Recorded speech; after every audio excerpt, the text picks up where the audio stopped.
Hi, this is Jason from Horrific Nightmares. And this is going to be my contest entry for Danny B over at the Trash Stash. He's trying to hit 500 subscribers, so definitely go and check him out. Give him a sub, ring that bell, and check out his content. He's a very talented artist, and I think the thing I like most about his channel is that he reviews a lot of films that I grew up watching that were pretty much before his time. And without further ado, let's get right down to the questions. The first one is he wanted us to show some badass cover art. This is one of my favorites of all time.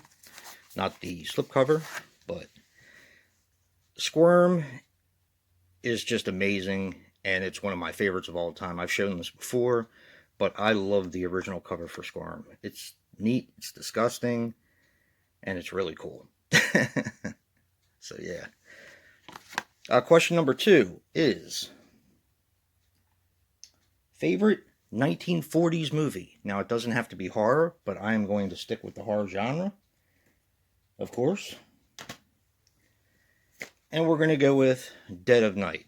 Now, I do have this on DVD, but I wanted to show my water-damaged cut box of the film.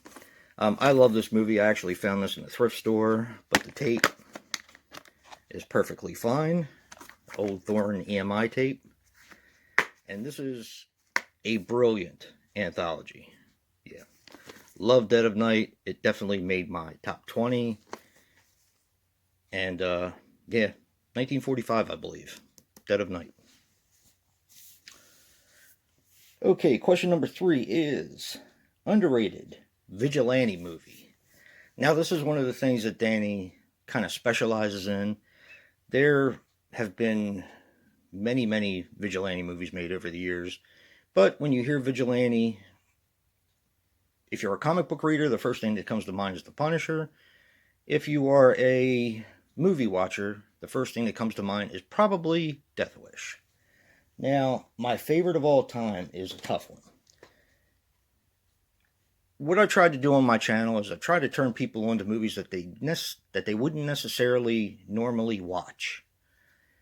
So we're going to go with something a little bit different, something I grew up watching that I'm sure Danny's seen, and this is going to be Street Law. Now, this is a different kind of vigilante film, and Franco Nero is awesome. I'll watch anything with him in it. I think he's a really talented dude. This, like I said, is a little bit different. This, of course, was directed by Enzo G. Castellari. He's the guy that did the Escape from the Bronx, Bronx Warriors, and The New Barbarians. That trilogy right there, among other movies. This is a guy who gets caught up in a robbery and decides that he's had enough. But it's done like a normal guy would do it. For example, one of the things that I've always loved so much about the movie Die Hard is because you're dealing with an ordinary cop who's going to get his ass kicked, he's going to step on broken glass, who's going to have everything working against him. Just an ordinary guy. And that's exactly what this is. An ordinary guy. Not everything he tries to do in order to thwart the bank robbers works out. And that's one of the things I really like about it. But yeah, this is definitely a vigilante piece, and I grew up watching this. I don't know exactly what was wrong with my parents to let me watch this, but hey, I love it. And this was a tough one for me. Question number 4 was underrated exploitation movie. I wanted to pick several different ones, but I settled on this because this is a movie that I actually didn't like the first time I watched it. I watched it again and absolutely fell in love with it. And it's Cut and Run. Now, this, of course, was the action jungle movie horror films that were done by the Italians in the 70s and 80s. And this one has Willie Ames in it and Michael Berryman. Richard Lynch is the bad guy in this. And this movie is just fantastic. Very gory, very politically incorrect, as a lot of the exploitation films were back then, and just a boatload of fun. So yeah, Cut and Run. I love this movie.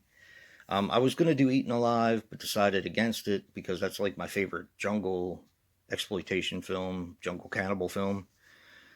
But I wanted to go with Cut and Run. So yeah.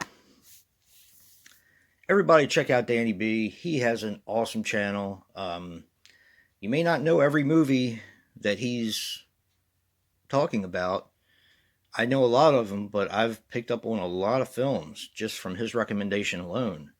And likewise as well. And plus, he's a very, very talented artist. He is actually the guy who came up with the logo and on the shirts for the Super Slash Brothers. So, he's one of our people. So, yeah, check out Danny. I'll put his link in the description box below. And peace.